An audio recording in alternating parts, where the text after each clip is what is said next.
wrap up. I'm going to play the wrap up game, and I'm going to share my 5 favorites in one video. First, I will start with my 5 favorite reads. My 5 favorite reads for the month of February were one on my Kindle, and that was, and I had such a hard time picking. I wanted to pick them both. I almost put 6 favorite reads on this list, but I made myself stick to 5. And so I was torn between my Kindle read of Thornyhold and my Kindle read of 9 Coaches Waiting by Mary Stewart. And to be honest, even though I know I'm going to pick one of those, I don't really know which one's going to come out of my mouth right now. You know what? Let's come back to that one. Let's do that one last. I loved Walking the Invisible by Michael Stewart. This is about the Brontes, but it is more than just about the Brontes. It's about the space that they inhabit. If you take this with you to Haworth, then there are actual maps, the routes that he walked in this, and he kind of like does this physical space thing where he's walking through, he's telling you about what's going on in his life, and he's telling you about what's going on in the Brontes' lives, in the spaces that he's inhabiting that they once inhabited, and he's walking through it all. And I just think it's just brilliant. It's so beautifully done. It's so concise, but impactful. And there's information in here that I didn't know. And I've read so much about the Brontes, so much. And there was information in here that I didn't know, or information that was shared in a unique way that gave it a different perspective for me, a different meaning for me than the one that a lot of biographers immediately jump to. And I just really, really liked the way that he presented this. So, favorite. Next on my favorite reads list was Rest is Resistance. Yes, 2 nonfiction books made it on my favorite reads in the month of February. This is Rest and Resistance, a Manifesto by Tricia Hershey. I do a really big breakdown of this using quotes in my posts, my written 5 things reviews that you can find either on Instagram or my Goodreads account. If you want to dive into how I thought about this book or what this book kind of gave to me. But for the purposes of this video right now, I will say this is one of my top 5 favorite reads. Obviously, it's in this list. It focuses on presence in a way that mindfulness does not. Mindfulness is very much an action, and this is very much a letting go. With mindfulness, there's an air of resistance that is active, therefore fallible. With rest as resistance, the only resistance is refusing to contribute to the hustle that is expected of us for the benefit of others, not ourselves. It's about dreaming, like not dreaming, but like vision, daydreaming.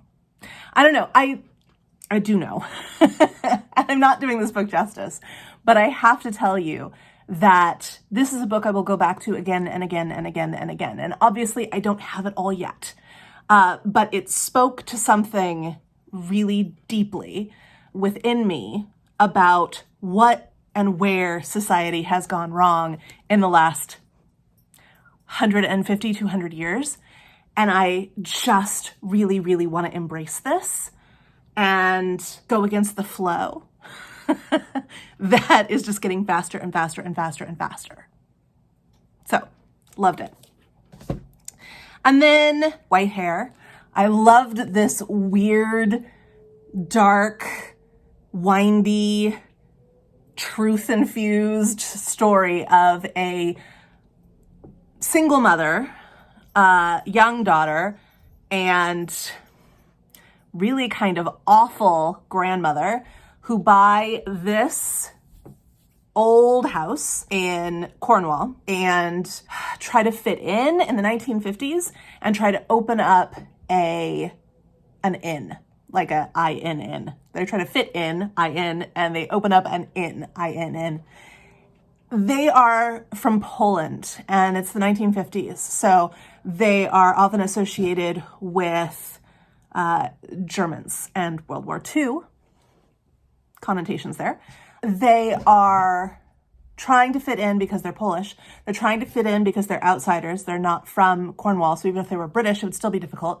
They're trying to fit in because they purchase a house that is not okay in the community, but nobody will tell them why. They're trying to fit in because the grandmother is well off enough to purchase this home and to give it back its stately splendor so that it will be a income-making inn. And the community is not well off. And then there are a million other little factors that are going on. There's also several gigantic mysteries in this and an air of magic. It's just beautiful. It's beautifully done, and I loved it. Independence, my book of the month pick that I almost didn't get because I was like, I've read so many books about India. I loved this book. This is by Chitra Banerjee Divakaruni, and it is about three sisters. Independence is like this really loaded word here, this really loaded title, because it's about these three girls trying to find their independence. It's about their mother trying to find their independence, her independence. It's about India and the struggle for independence and the weight of independence, the responsibility that comes with independence. It's ultimately about how interdependence leads to independence. Really, really beautifully done, and it has stuck with me. It's short, but it's powerful. Now, the moment when I have to decide, is it Thorny Hold or is it Nine Coaches Waiting? And while I loved them both, I'm going with Nine Coaches Waiting. Nine Coaches Waiting had the slowest start for me. I almost gave it up. I was struggling. I was really struggling. It was so slow. And then the last 150 pages, I couldn't stop reading. I just, it was such an escalation. You don't have to wait till the last 150 pages. I think it's like a 300-page book. You don't have to wait until the last 150 pages before you get into it. There are definitely things that happen beforehand that will make you get into it. But the establishment, like the time between meeting the governess as she gets off the plane and her arriving finally to the house is ridiculously long and slow and sultry. Ridiculously. I don't understand at all why we had to stop by her parents' old house, the apartment, and see that it wasn't what she thought it was. There's a lot in the beginning that I feel like was leading to a different book that didn't get written. I would just cut all that out now. But ultimately, it has like Jane Eyre associations and Rebecca associations, and it is its own thing. It is not a retelling of either of those things, and it's very blatant about when it's pointing out its similarities to Jane Eyre. But the end, the last 150 pages, was the first time in, I can't even remember when, that I was on the edge of my seat, just dying, needing to know how this book was going to end and what was going to happen. It was beautiful. I loved it. I loved every bit of it. Honorable mention, Thorny Hold, also by Mary Stewart. Very much a witchy story, like just a lovely little witchy story about a girl who grows up and doesn't fit in, and her mother who kind of also doesn't fit in but has made her life choices, and how her parents die, and her aunt dies, and she inherits her aunt, the witch's home. And is she a witch, or is she just an independent person, the aunt? Also, she worked in pharmaceuticals. So there's all these little things that make you think, is there magic going on, or is this just weird explainable circumstance? That's done very well in this book. And then things get weird, and it's so much fun, and it has a laugh out loud funny ending, or scenario.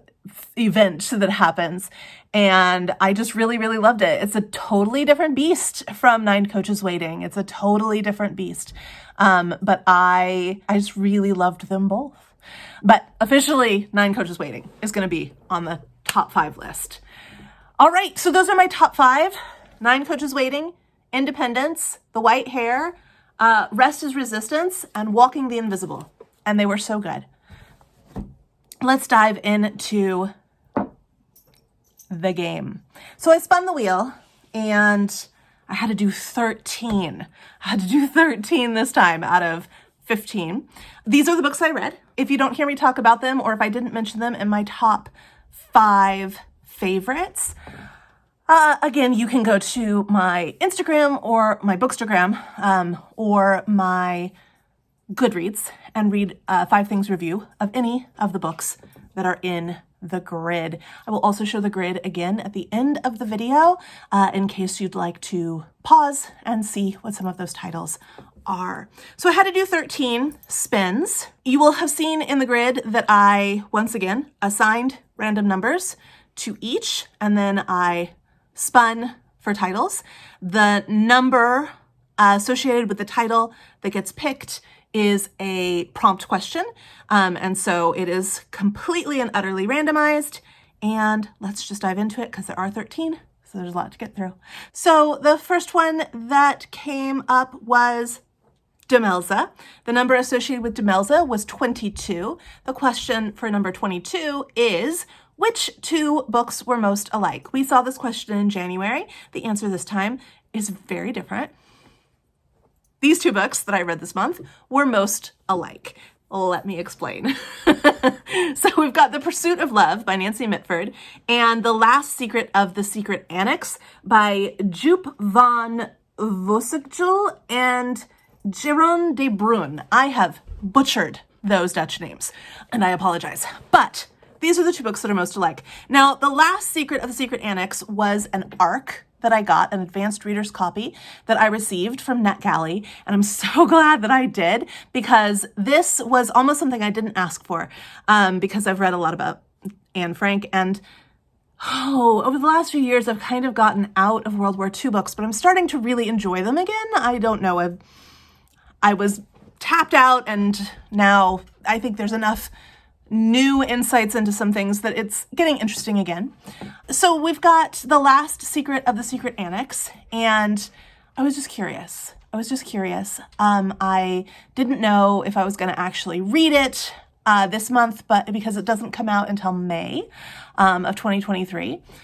But I did request it, and they gave it to me, and I opened it up just to have a look and see what it was really about. I knew that Bep was on the cover, and she is the least talked about of the 4 people who helped mainly to hide the families in the annex.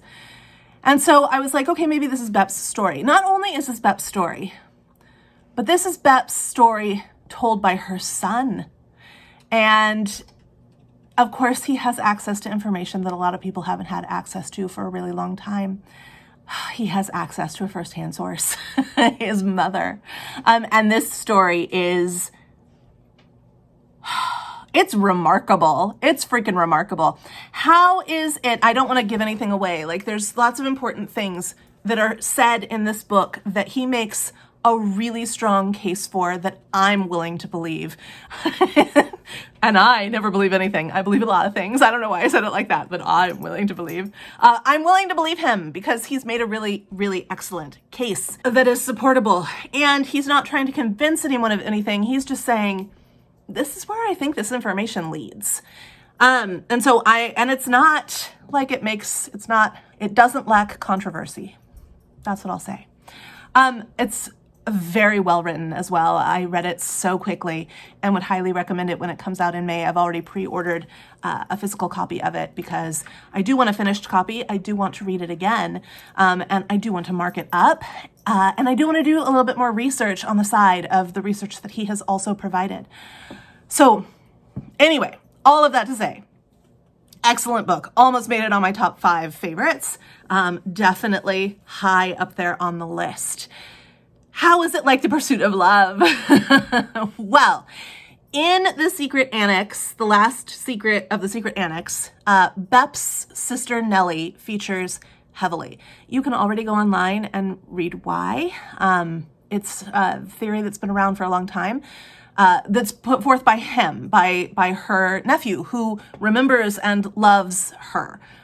He defends and accuses no one in this book. He's just presenting facts. But Nellie features heavily, and Nellie, although Bep's sister, although the daughter of her father built the bookshelf that covered the door to the Secret Annex, and Bep helped them and fed them and cared for them in the Secret Annex. Her sister Nellie was the mistress to several Nazi officers and worked to support the Reich's cause. I'm trying not to say very specific things. Basically was a Nazi sympathizer and supporter. So these people are living in very close proximity. In The Pursuit of Love, you have a character that is based on Nancy Mitford's in real life sister, who is making similar choices for similar reasons, and ends up supporting things that the vast majority of us that are still on the planet, and it is still a majority, find repulsive and repugnant and just like blatantly wrong. And so in that way, we have two characters. We have two Nellie type characters. You've got Linda and you've got Nellie, and they're very much the same. So these are the two books that were most alike from what I read this month. Then I spun the wheel and Shadow of Night by Deborah Harkness came up, the second book in the Discovery of Witches series, the All Souls trilogy, which also has a fourth book. And the number associated with The Shadow of Night was number 2. And the question is, what is the newest book on your read pile this month? Does it address anything happening in the world right now? So I was a little bit confused as to how to go about this one because I read books that haven't been published yet. I read a lot of ARCs this month.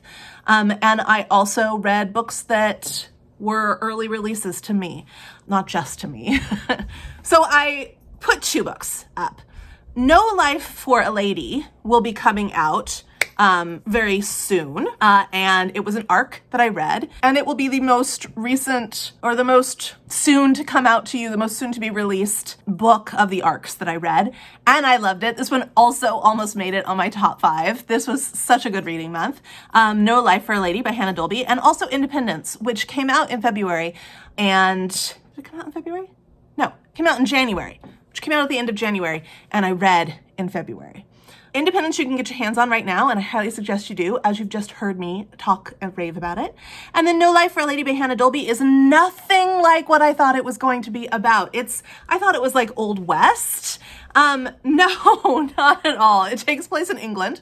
And it is about a mystery, yes, but more about a woman's place in society and a woman trying to live outside of that place. It's also a romance. It is mainly a coming of age of a middle-aged woman.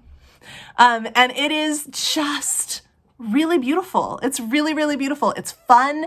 It's funny. It's shocking. In the end, I was like, I can't believe they went there, but they went there. And they do it so well. It's just a really heartfelt, remarkably wonderful little book. And I have also pre-ordered a copy of this. It doesn't come out for a little bit, but I think April. But you're gonna want it. You're gonna want to read this book. It's great. It's just really, really great. So, and do they deal with things that are going on? Independence. I mean, we've got wars for independence happening right now. Ukraine, Russia. We have women fighting for independence all over the Muslim world. We have people all over the world trying to find their place for No Life for a Lady. We have women still struggling to be seen as capable. I mean, yeah, both of these books inadvertently, even though they're both historical fiction, but they both address things that are happening in different ways than they happen in the books, but that are happening to this day. I think they're human problems. They're human problems of people saying, we're in charge, we make the decisions, and other people saying, I'm not gonna let you make my decisions for me. I wanna make my own decisions. Thank you very much. I spun the wheel again, and I got The Last Garden in England, which I also really enjoyed. Would not have made my top 5 favorites, but really enjoyed this book. Highly recommend if you like historical fiction with multiple timelines. This one had 5 different voices we were hearing from on a regular basis. That was a little bit much, which is why it's not even close to making it on my top 5 favorites. However, it was enjoyable. I did really like it. Not sorry I read it at all. The number associated with this was 21, which was friend, hype, or cancel. So in this prompt, I need to pick a character from a book that I would like to be friends with, a character that I would hype if I had the influence, and a character that I would cancel if I had the influence. So here we go. Friend in Thornyhold. I would really like to be friends with Jilly. Jilly, who at the beginning of the book when she's little spells her name Jilly, and as she gets older, because she has a very strange kind of a name, I can't remember what it was. Maybe Glynis? Something that's not like normally given today, but Glynis is from Outlander, so I don't know. Maybe it's the same name. Maybe it's the same name and I didn't make the association. But when she gets older, she spells it Gilly. I would love to be friends with this character. I think that when she was a child, she needed a good friend, and I am a good friend most of the time, I think. As she became an adult, I think she'd just be such an interesting woman to be friends with.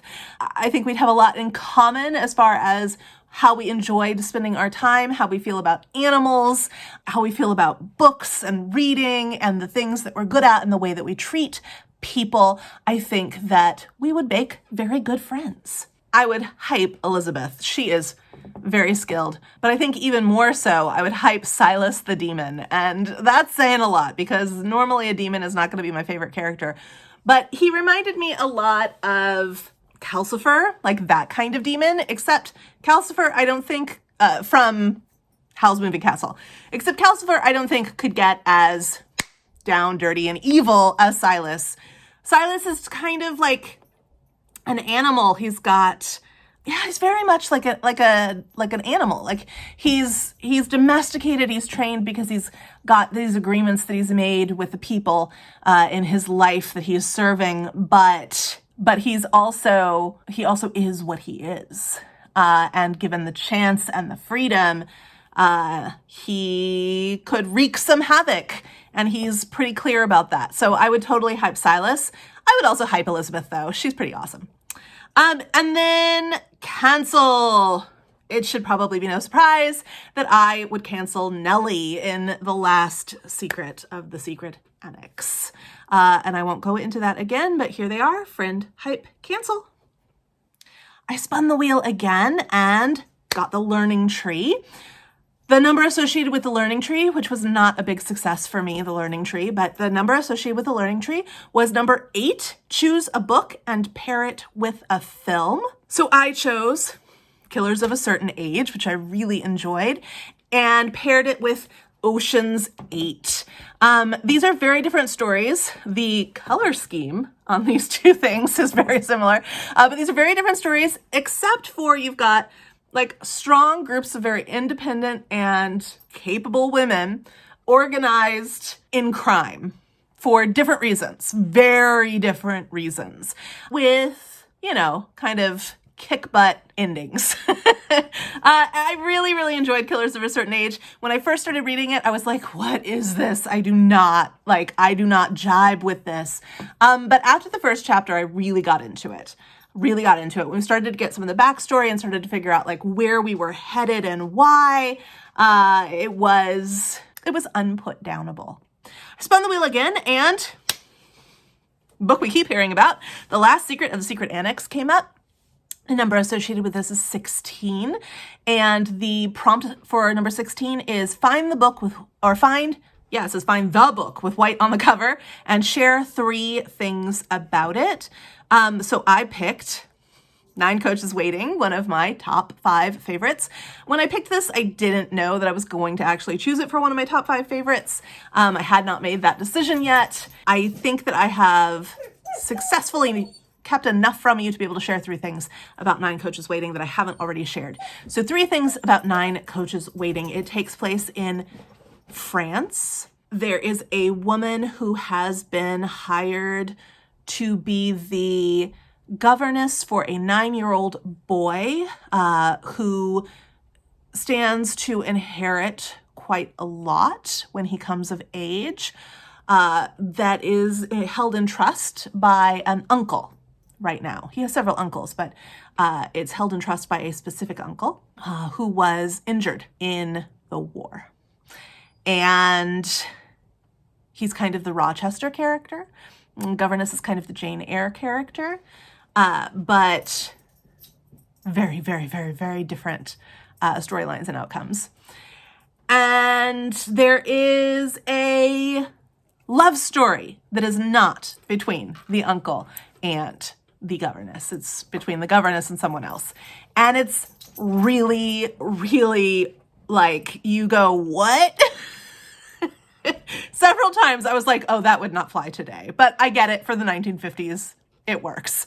And yeah, but there are definitely things where like, I don't know that would have the same results if that happened currently that it just had. But it's okay. It's okay. Read it in the context of its time.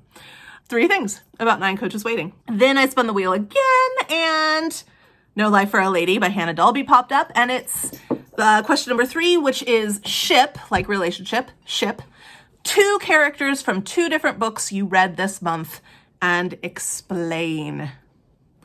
I haven't finished Anne Boleyn, 500 Years of Lies, but I probably will finish it tonight or tomorrow. I'm almost done with it, but it will be on my, if I finish it tonight or tomorrow, it'll be on my February, read thing. So yeah, let's just go with it.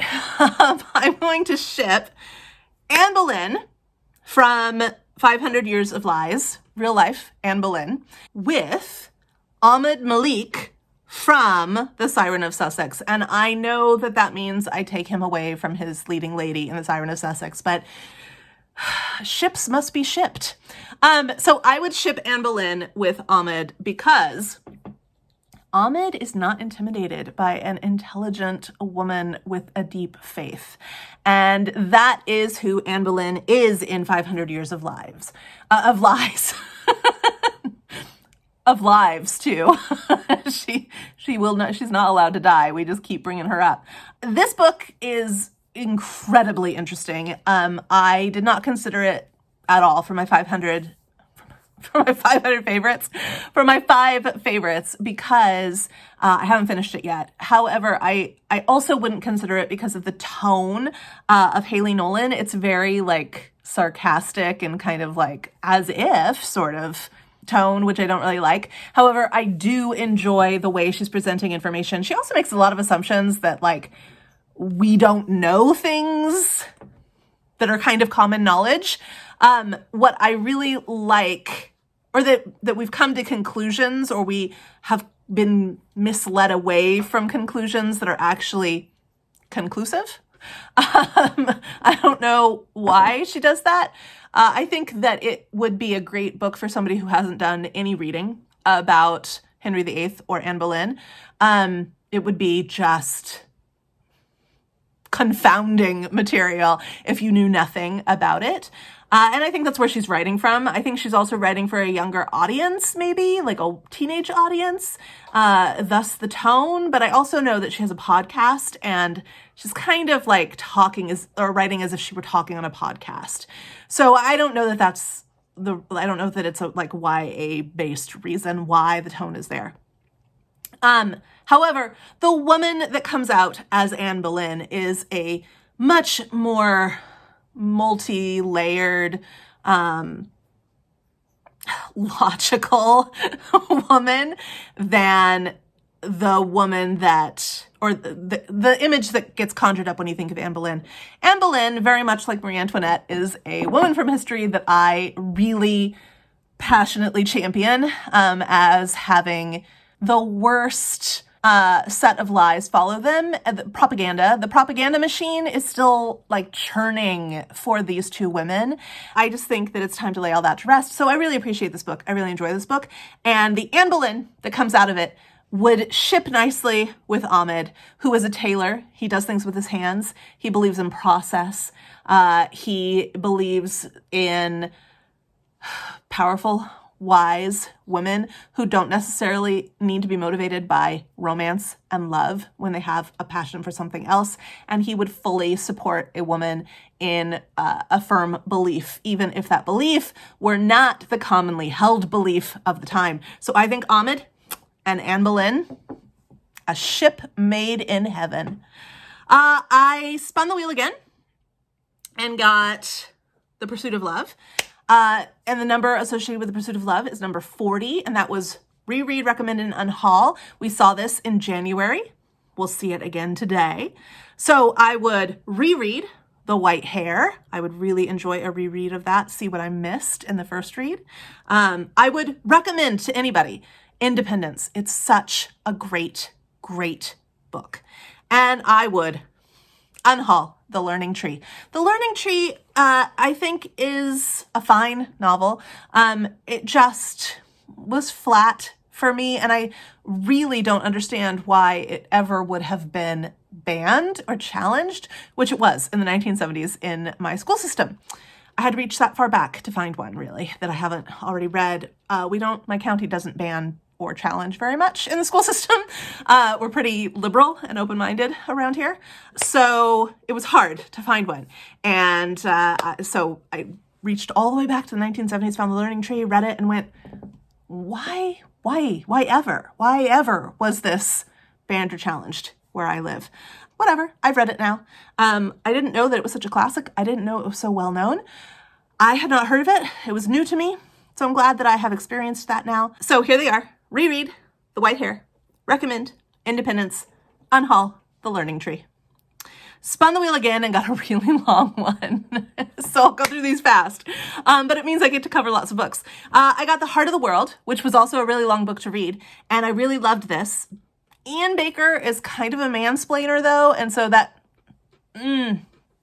sometimes that annoyed me a little bit, but it wasn't annoying enough to derail me from my purpose of enjoying and reminiscing and feeling nostalgic and just really kind of immersing myself in a world that I used to live in, that I miss sometimes. And so The Heart of the World was a fine read for me. But the number associated with The Heart of the World was number 50, which is yearbook superlatives. So I have to pick a book that had the best couple, a book that had the best entertainer, a book that had the best friendship, a book that had the best personality, a book that had a class clown, a book that had a character that's most likely to succeed, a book that had a character that was the teacher's pet, a book that had a character that was the most changed, and I have to award the most stubborn award. So let's dive into that. For best couple, I say No Life for a Lady. For best entertainer, I pick Zoomer.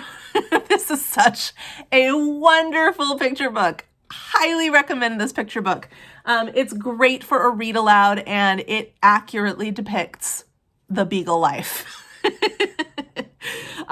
For best friendship, Killers of a Certain Age.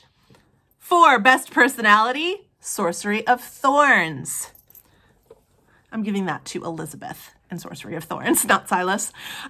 For class clown, the Seesaw Girl. She's always getting into trouble, playing pranks, and just kind of trying to bring the joy to any situation. For most likely to succeed, Anne Boleyn.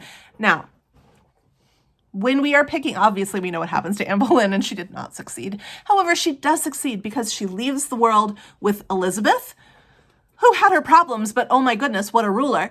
And also Reformation. So yeah, totally most likely to succeed. We don't know the end from the beginning when we're making yearbook predictions, and so that's the kind of mindset I went into this. Looking at Anne Boleyn in the beginning, you would think she would be the most likely to succeed. Teacher's Pet. There are several characters in Independence that I think would definitely be teachers' pets. Most changed is Jilly in Thornyhold. Most stubborn is Claire in Dragonfly and Amber. She is a stick your toe into it, don't lose your footing, like keep going character. And sometimes it drives me nuts, but definitely gets the most stubborn award. Spun the wheel again and got Rest is Resistance. The number associated with Rest and Resistance is 5. And the question is, what was your favorite read and what made it so good? I picked Nine Coaches Waiting. This was my favorite read. It was my favorite read. And I still didn't know if it was going to make it on my 5 favorites of January list, which is silly. But it definitely was my favorite read of the month. I just really, really loved it. It was such a great, whole experience. Spun the wheel again, got number 30, got Independence, and the number associated with Independence was 30, which is which book had the best first sentence. What a palabra it was to go through and find all my books again, and from wherever I've stuck them in the house, and read all the first sentences again. But it came down to Rest is Resistance. The first sentence in Rest in Resistance is, I want this book to be a prayer. No other sentence could beat that for me. I spun the wheel again, got Thornyhold, which is associated with number 46, best read of the month, which is different, I think, from favorite read and what made it so good. Best read, I'm thinking just about the experience, not necessarily the writing and all of that, although these two books could have been interchangeable. So for this one, I went Walking the Invisible, the best read of the month. I read it in one sitting. Then I spun the wheel again and got Anne Boleyn, 500 Years of Lies. The number associated with this was 12, and that prompt is, which book is set closest to your current location? That is The World We Make by N.K. Jemisin. This is set in New York. I live on the opposite coast, but it was the closest this month that you could get to me. Last one, I spun the wheel one last time and got Antoinette's Sister, which was not bad, a bit of a letdown for me. My expectations were very high, but it said which book had the best ending.